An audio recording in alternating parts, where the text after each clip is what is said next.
For this episode mga kalakwatsa, we are proud to present a lakeside resort dito sa San Pablo City, Laguna. Nandito po tayo ngayon sa Ernest Hideaway Resort. So samahan nyo kami.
Good day mga kalakwatsa, Jesse po ang inyong Senyor Lakwatsero at welcome na naman po sa pinakabagong episode dito sa ating channel. For this episode mga kalakwatsa, we are proud to present a lakeside resort dito po sa tabi ng Palakpaking Lake sa San Pablo City sa Laguna. Kaya't napakaganda ng location, a close to nature hideaway resort na I'm sure kami na magugustuhan ninyo. Nandito po tayo ngayon sa Ernest Hideaway Resort. Craving a quiet escape from the toxic city life? No need to drive too far mga kalakwatsa. Hidden right in the heart of San Pablo, Laguna, welcome to Ernest Hideaway Resort. Known for its rustic, film-inspired aesthetic, it gives visitors a direct, breathtaking view of both the lake and Mount Cristobal. Super unique ng rustic vibe dito. Perfect combination ng refreshing outdoor swimming pool at calming nature layout. Kaya samahan niyo po kami as we fully explore this place and let's all see what Ernest Hideaway Resort has to offer as sa later part po ng ating video. Alam niyo na yan, watch out for our important things to consider na pwede niyong maging guide kung ang Ernest Hideaway Resort po ba ay mako-consider nyo as your next staycation venue, as your next travel destination, at sa inyong travel bucket list, lalo na po kung magagawi kayo dito sa San Pablo City sa Laguna.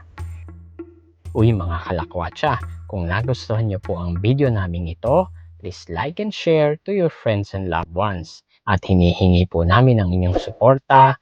Please subscribe to our channel, hit the subscribe button, kasama na din po ang notification bell para lagi namin kayong naipapasyal at nadadala sa magaganda at exciting destinations dito sa ating channel. So ano pang hinihintay natin mga kalakwatsa? Tara, let's explore Ernest Hideaway Resort.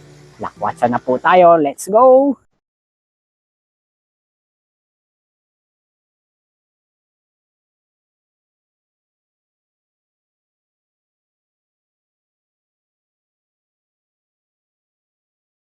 Magandang araw sa inyong lahat mga kalakwatsa at welcome po sa pinakabagong episode dito sa ating channel. Nagbiyahe tayo ng mahigit 2 oras para makarating sa San Pablo City sa Laguna. Searchable naman po ang place sa Google Maps kaya hindi kayo maliligaw.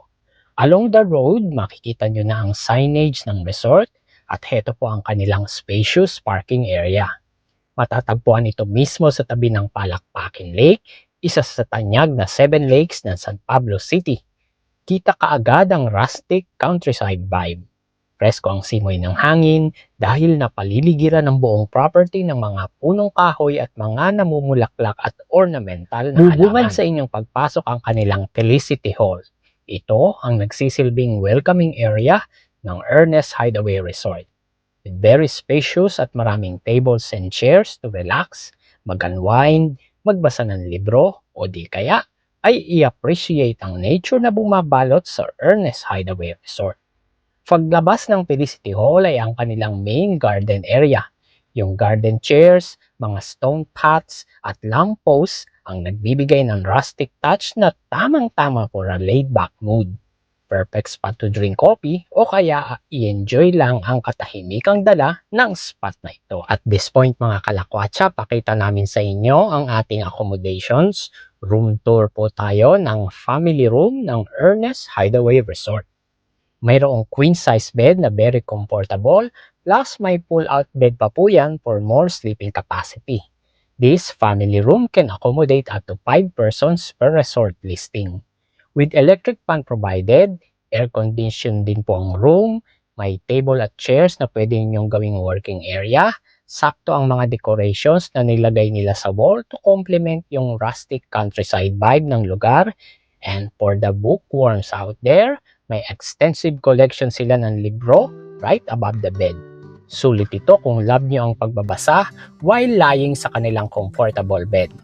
May comfortable padded seating along the wall, and for your entertainment, smart TV with Netflix and YouTube ay provided din.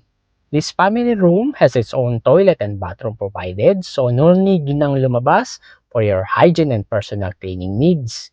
With lavatory and vanity mirror provided, sa tabi po niyan ay may storage area kung saan pwede kayong maglagay ng inyong personal na gamit. Ito din po ang storage nila ng mga beddings na ginagamit sa family room.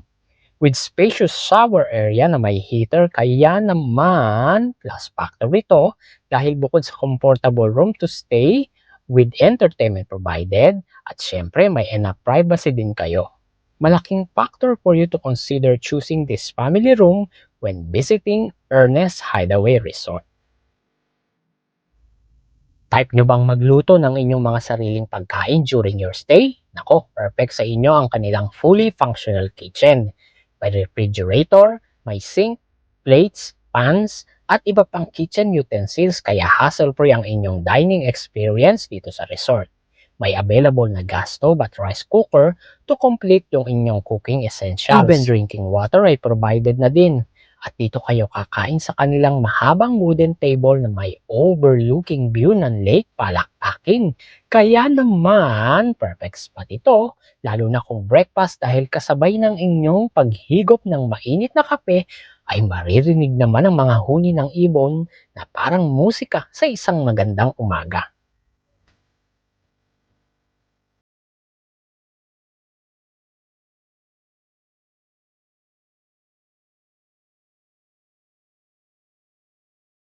At this point mga kalakwatsa, baba po tayo sa tabi ng lake at ipakita namin sa inyo ang kanilang kubo room. Ang kubo room po ay mayroong relaxing patio at may balcony with dining and tambayan area, perfect bonding site during your stay. Mayroon din po itong private toilet and bathroom. Sa loob ng kubo room ay mayroon itong double deck bed na may queen size bed sa ibaba at single bed naman sa itaas. Ang aircon kubo room po can accommodate up to 4 persons. Situated sa tabi mismo ito ng sikat na Palakpakin Lake, imagine waking up to slow mornings with a stunning view of the lake and Mount Cristobal right from your own window. Bonus ang napakagandang view na ito kung ito ang mapipili ninyong accommodations dito sa Ernest Hideaway Resort. Nagkaroon kami mga kalakwatsa ng chance na ma-meet ang very accommodating owner ng Ernest Hideaway Resort, si Sir Jimmy, at binigyan pa niya kami ng papaya na pinitas mula mismo sa mga tanim nila. At this point mga kalakwatsa, pakita namin sa inyo ang iba pang type of accommodations na ino-offer ng Ernest Hideaway Resort. Kasama si Ate Judith ang kanilang maasikasong staff, pinakita niya sa amin ang standard room at ang deluxe room. Ang mga rooms po na ito ay akma para sa mas malalaking group o pamilya. For complete details and updated rates, i-attach ko po ang official Facebook page link ng Ernest Hideaway Resort para sa inyong booking at iba pang inquiries. Isa sa magiging highlights ng inyong stay ay ang spacious swimming pool area ng Ernest Hideaway Resort. Habang lumalangoy ka, kitang-kita mo ang panoramic view ng calm water ng lawa, pati ang view ng Mount Banahaw at Mount Cristobal sa background. Dahil mahaba ang edge na nakaharap sa lawa, Pwedeng-pwede kayong mag-lean sa gilid para magkwentuhan habang nag-e-enjoy sa view. Napapaligiran ng mga luntiang puno, halaman at damuhan ng sementadong pool deck. Presko ang simoy ng hangin dito dahil sa natural na lilim ng mga halaman. Marami kayong tambayan area na makikita sa inyong paglilibot sa paligid ng Ernest Hideaway Resort. Bawat corner ay Instagrammable at nagdadala ng kapayapaang hanap ninyo upang makapag-relax at makapag-unwind. Another highlights ay ang lakeside view dito sa Ernest Hideaway Resort. Situated sa tabi mismo ng sikat na Palakpaking Lake, imagine waking up to slow mornings with a stunning view of the lake and Mount Cristobal. Guided boat tour ay nag-o-offer din sila dito para ma-explore nyo ang kagandahan ng Lake Palakpakin. At pwede rin syempreng mag-fishing. Meron din sila ditong bonfire area kaya perfect spot ito for deep and meaningful conversations lalo na paggabi na.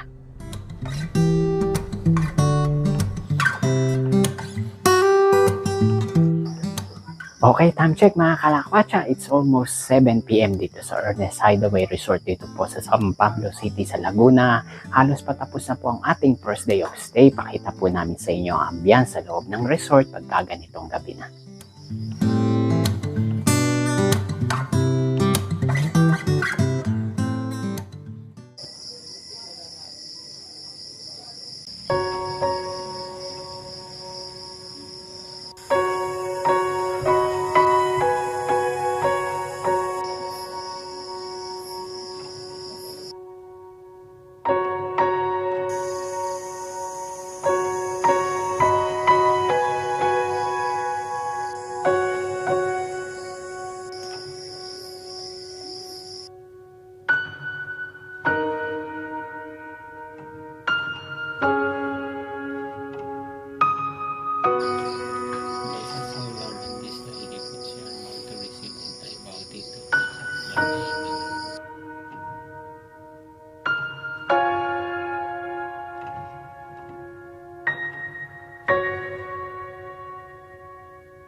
Good morning mga kalakwatsa. It's our second day dito sa Ernest Hideaway dito sa San Pablo City sa Laguna.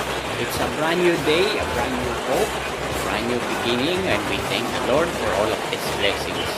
As you can see, na kapag prepare na kami ng breakfast at unfortunately medyo hindi maganda ang weather ngayon. Magulan siya, magulan. So from this point, kita-kita nyo yung Palakpaking Lake. Ang ganda ng view. O sana mamaya medyo mag-improve para makapag-boating tayo at makapag-swimming dito sa Ernest Hideaway Private Resort. Breakfast muna tayo.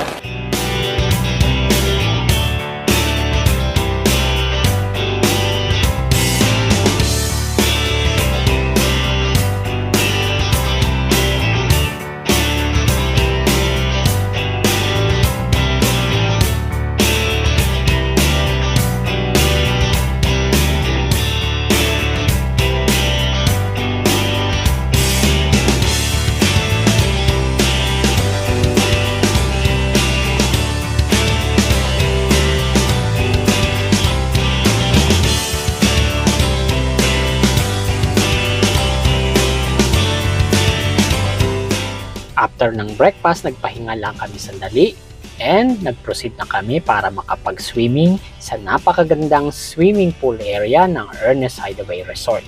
This is a must activity kung mag-book po kayo dahil habang nag-swimming kayo ay tanaw ninyo ang magandang view ng Lake Palakpakin.